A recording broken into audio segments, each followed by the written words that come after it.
January 29th, a large apartment complex burned to the ground, leaving nearly 50 residents without a home. Fire personnel originally released one person had died, but later found the body of another inside of the rubble. That morning, business owners near the fire said 18-year-old Conar Groppel came into the establishment with severe burns and later called 911.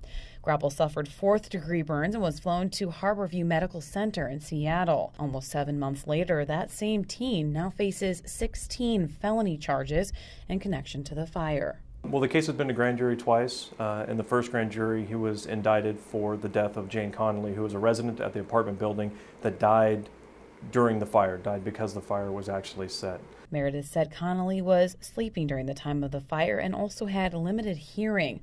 Something that saved many residents was the sound of an explosion inside an apartment in the complex. July 11th, additional charges were handed down identifying another victim and their connection to Groppel. The jury subsequently handed down indictments stemming from the death of another individual named Christina Pence, that our investigation showed that Mr. Groppel murdered Miss Pence and then set the fire at the Geraghty Street apartment in order to cover up that particular crime and displacing everybody else in the apartment building.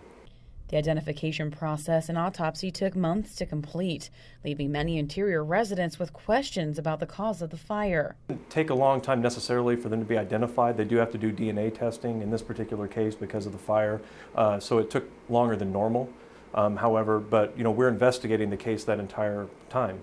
Groppel faces 7 murder charges, 2 manslaughter charges, as well as arson and first-degree burglary. Trial for his case is set for September. And any of the victims from the fire, the indirect victims, the residents, can work with the district attorney's office, as they often do for restitution in cases like this. I'm Stephanie Woodard, reporting.